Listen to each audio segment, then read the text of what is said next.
Hello, it's Jill Annis of Simply Organized. Welcome to the August newsletter. This month we're going to talk about those sentimental items, those things you're really attached to, or there might be, good memories, bad memories attached to them, but you really have trouble or you're struggling letting those items go. The sentimental items. What do you do about them? Well, first of all, I suggest that you don't start with those items. So let's say your whole house needs organization, needs decluttering, or an entire room needs decluttering. Don't go to those boxes of photos and start organizing those. Don't start with the boxes of your kids' memorabilia or your memorabilia, papers from college, love letters, whatever it may be.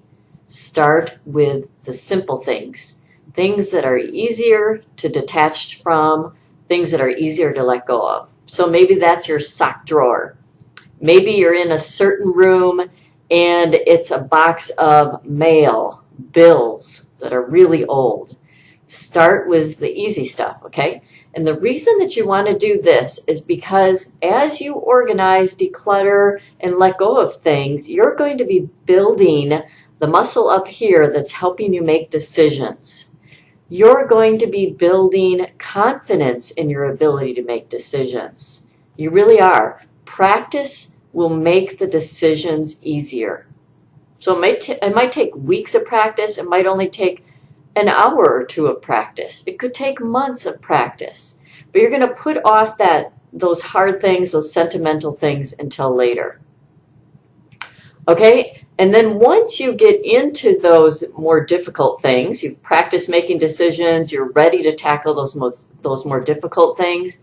When you start sorting them, ask yourself if you really do like these things, these memorabilia, keepsake, things that have been passed down to you by the death of a loved one or another loved one when they've moved or downsized.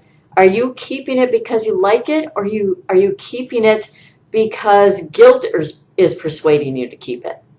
Maybe that's the case. So just become more clear about that. Notice your true feelings about those items. That might help you let go of them.